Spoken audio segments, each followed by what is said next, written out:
Hi friends, आज हम बात करेंगे ऋग्वैदिक कालीन धर्म। ऋग्वैदिक कालीन प्राचीन आर्यों का जो धर्म है वो प्रकृति का मानवीयकरण या यूँ कहें कि प्रकृति का दैवीयकरण माना जाता है। आर्यों ने प्रकृति के जिस रूपों को देखा उसे उसी रूप में स्वीकार किया। जैसा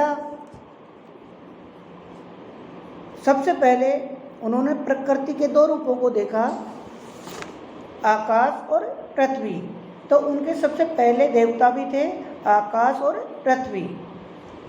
फिर जो जो प्रकृति के संपर्क में आते गए, जो जो उन्होंने उनको देवताओं का नामकरण करते गए, इसी प्रकार उनके देवताओं की संख्या बहुत ज़्यादा हो गई। पहले जैसे 11, 33, 22, 33 करोड़ इस प्रकार। लेकिन प्रकृति के विभिन्न रूपों को विभिन्न देवताओं का दैवीकरण करने के पश्चात भी, जैसे अपन बात करते हैं उपनिषद काल, तो उपनिषद काल तक आते आते या यूँ कहें कि आर्यों की ज्ञान मीमांसा के उच्चतम स्तर पर उनको एक ईश्वर अर्थात परम सत्ता एक ही है इसका एहसास हो चुका था। इसलिए आर्यों ने अपने देवताओं की संख्या को कम करने का विचार किया। मतलब कि प्रकृति के विभिन्न रूपों को विभिन्न देवताओं का अंश मानने, उनका रूप जब मानने के कारण जब देवताओं की संख्या असंख्य हो गई और सभी देवताओं की प्रार्थना उपासना करना आसान नहीं था, सभी को संतुष्ट करना आसान नहीं था, तो आर्यों ने जब उनको परम सत्ता अर्थात एक ही परम सत्य का एहसास हो गया तो उन्होंने प्रयास किया कि अब सभी देवताओं को संतुष्ट नहीं किया जा सकता। एक व्यक्ति सभी देवताओं को एक साथ प्रार्थना, स्तुति, मंत्र, तपस्या के द्वारा संतुष्ट नहीं कर सकता। तो आर्यों के दिमाग में या उनके एक विचार आया कि क्यों न इसका रास्ता निकाला जाए, जबकि परम सत्ता तो एक ही है और हम उस परम सत्ता को विभिन्न नामों से जानते हैं।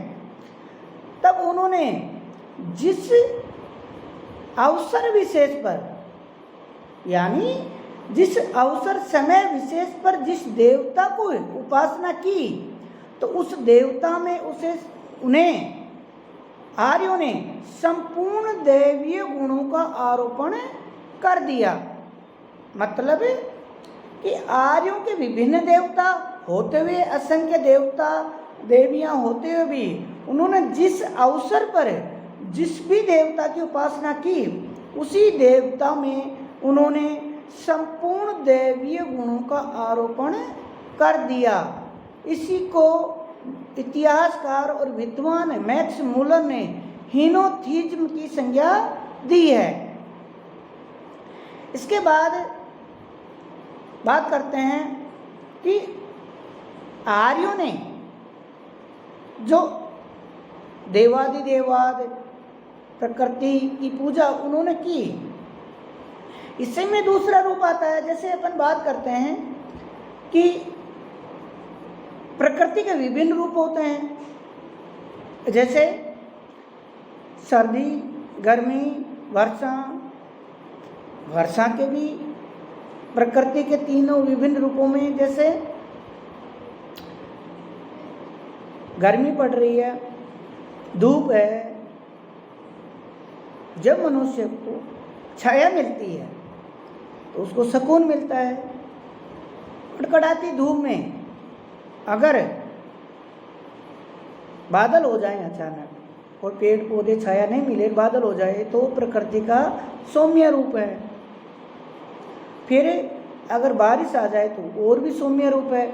लेकिन प्रकृति के सौम्य रूपों के साथ ही प्रकृति के रौद्र रूप भी हैं। जैसे गर्मी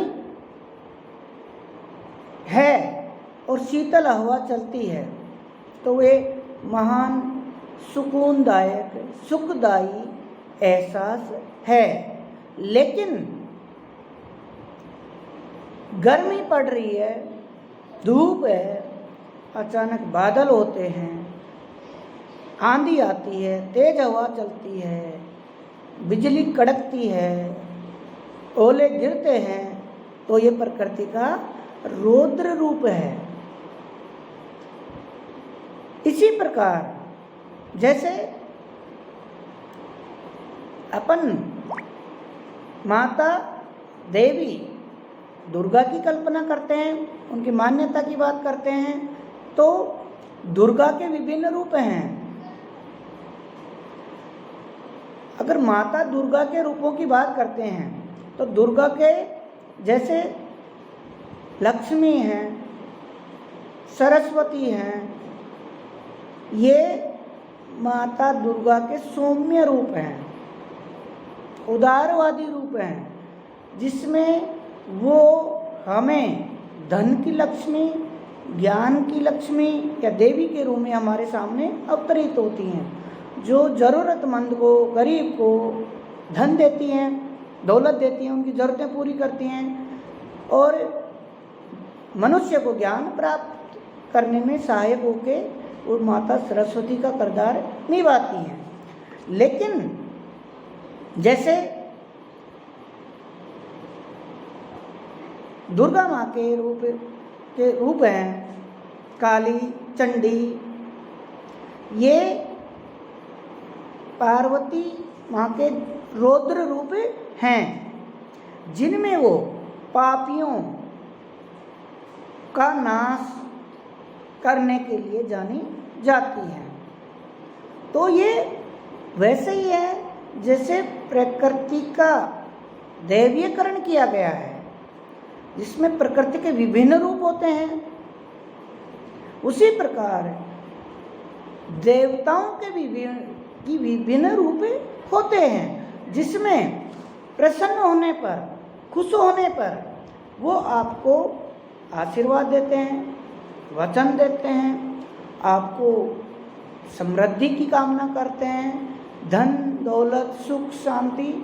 लेकिन वही देवी या देवता नाराज होने पर मानव पशु रूप में, पापी रूप में गलती करता है तो उसको सजा भी ईश्वर रौद्र रूप में देता है। तो देवताओं की कल्पना या यूँ कहें कि वैदिक जो धर्म है, प्रारंभिक ऋग्वैदिक धर्म, वो प्रकृति का दैवीयकरण है, यानी प्रकृति के विभिन्न रूपों में देवताओं का आरोपण करना।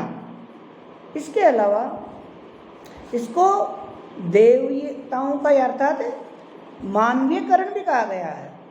जैसे मानव में सभी श्रेष्ठ या दैवीय गुणों का आरोपण कर देना क्या कहलाता है? प्रकृति का दैवीयकरण। तो ये शुरुआती जो कल्पना है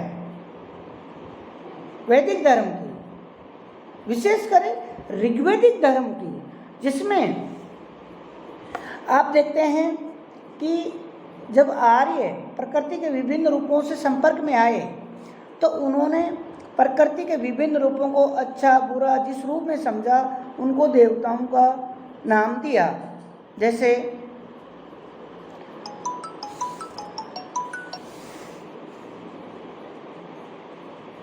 प्रकृति के पेड़, पौधे, जंतु, जीव आदि, नदी, सबको उन्होंने देवीय रूप प्रदान किया।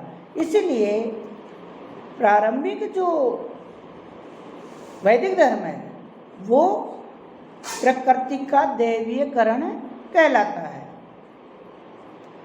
जिसके कारण प्रकृति के विभिन्न रूपों के कारण उनके देवताओं की संख्या भी असंख्य हो गई, सैकड़ों हो गई। और बाद में जब उनको एहसास हुआ कि परम सत्ता, परम तत्व एक ही है, जब वो एकेश्वरवाद की तरफ चलते हैं तो वो उसी विचारधारा को, उसी को इतिहासकार और विद्वान मैक्स मुलर ने तीनों थियज्म की संज्ञा दी है।